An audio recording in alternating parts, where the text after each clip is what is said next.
नमस्कार दोस्तों, आप सभी का स्वागत है हमारे चैनल शुभम वशिष्ठ जी में। आज मैं पुनः एक नई जानकारी को लेकर आप सबके समक्ष उपस्थित हुआ हूँ। आज हम बात करेंगे कि हाथों में धन की कोठरी किस प्रकार से बनती है।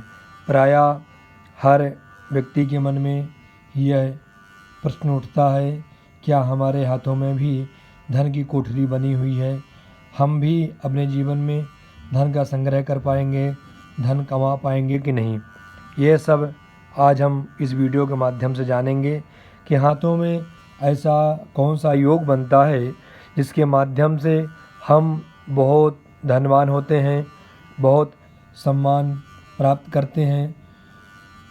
चलिए आज की वीडियो को शुरू करते हैं। यदि आप मेरे चैनल में नए हैं तो चैनल को सब्सक्राइब करें, इस वीडियो को अधिक से अधिक लाइक करें और कमेंट बॉक्स में अपनी राय देना ना भूलें।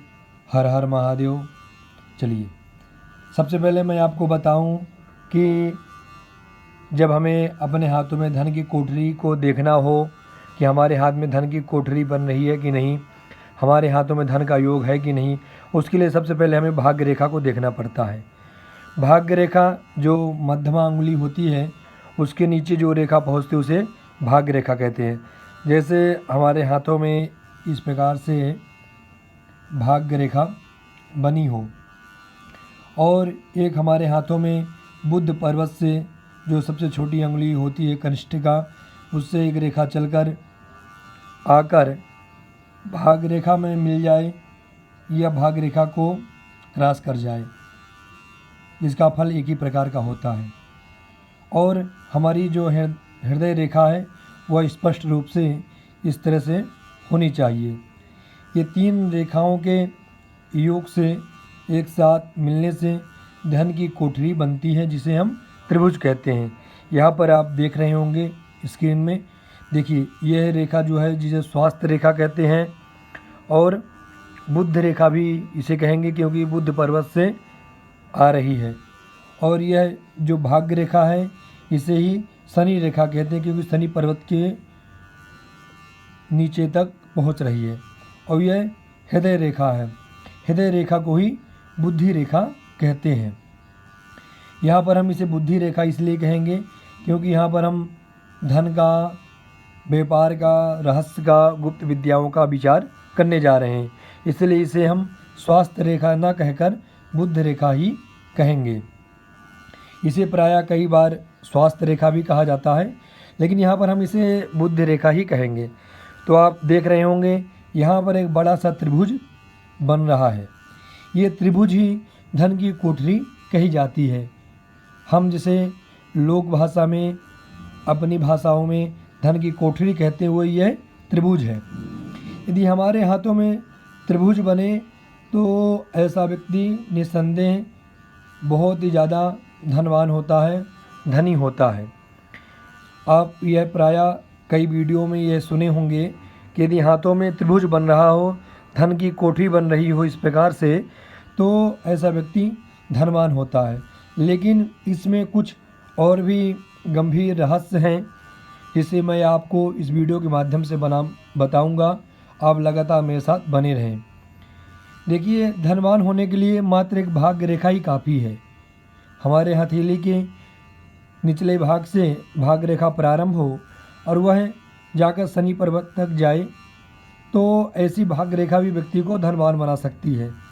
लेकिन यदि इस प्रकार से धन की कोठरी बने तो वह व्यक्ति को कुछ विशेष कर देती है, क्योंकि ये जो भाग्य रेखा है जिसे शनि रेखा कहते हैं, इसे धन और रहस्य का कारक कहते हैं। जब हमें धन का विचार करना होता है या रहस्यमयी विद्याओं का विचार करना होता है, कुछ रहस्यों का विचार करना होता है, तो हम भाग्य रेखा को देखते हैं। जो दूसरी रेखा है बुध रेखा, इस रेखा से व्यापार और गुप्त विद्याओं का भी विचार किया जाता है। और ये तीसरी रेखा जो है ये बुद्धि रेखा है, इससे हमारी बुद्धि का विचार किया जाता है। जब ये तीनों रेखाएं एक साथ मिलती हैं तो ऐसा व्यक्ति अपने जीवन में धन बहुत कमाता है, बहुत ही रहस्यमयी होता है और वह ऐसी गुप्त विद्याओं को प्राप्त करने का प्रयास करता है जिनके बारे में समझना सीखना बहुत ही कठिन होता है। धनवान तो व्यक्ति होगा ही होगा, लेकिन ऐसा व्यक्ति एक बहुत ही सुंदर व्यापारी होता है, बहुत ही सुंदर गुप्त विद्याओं का जानकार होता है, क्योंकि यहाँ पर बुद्ध रेखा और शनि रेखाएं, 3 रेखाएं एक साथ मिल रही हैं, इसलिए यह व्यक्ति धनवान होगा, रहस्यमय विद्याओं को जानने वाला होगा, एक ही बहुत ही सुंदर व्यापारी होगा, एक कुशल व्यापारी होगा और गुप्त विद्याओं को भी जानने का प्रयास करेगा। ऐसा व्यक्ति अपने बुद्धि बल के द्वारा, अपने धन के द्वारा अपने व्यापार को बढ़ाता है, गुप्त विद्याओं को जानने का प्रयास करता है।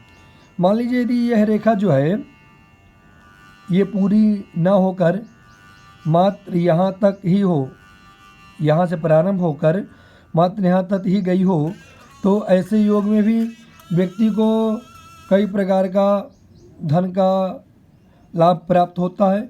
लेकिन यहाँ पर यदि इस कोठरी के बीच में यदि क्रॉस का चिन्ह ऐसे बन जाए तो ऐसा व्यक्ति धन तो बहुत कमाता है, लेकिन उसके बाद धन टिकता नहीं है, धन उसके बाद स्थिर नहीं रहता है।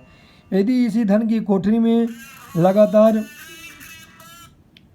शुक्र पर्वत से रेखाएं आकर इस प्रकार से धन की कोठरी को काट रही हों, इस प्रकार से यदि शुक्र पर्वत से रेखाएं बन रही हों, तो ऐसा व्यक्ति जीवन में धन बहुत कमाता है, लेकिन धन कमाने के बाद उसका जो धन वह स्त्री पक्ष में या गलत संगति में या बुरे कर्मों में खर्च हो जाता है। इसको धन को सही जगह लगाने के लिए धन का संग्रह जो है उसका उपयोग धर्म में हो, सही जगह पर हो, इसके लिए ये जो आड़ी रेखाएं हैं जो शुक्र पर्वत से निकली हुई, ये रेखाएं नहीं होनी चाहिए और धन की कोठरी के बीच में क्रॉस का चिन्ह नहीं होना चाहिए, इस प्रकार से इसका चिन्ह ना बना हो। और साथ में जैसे मान लीजिए यह रेखाएं यहाँ से आ रही हैं और यहाँ पर ऐसे कट गई हैं, यहाँ पर रेखा के बीच में गैपिंग हो गई है और फिर रेखा ये प्रारंभ हो गई, तो इसे धन की कोठरी को खुला कहते हैं।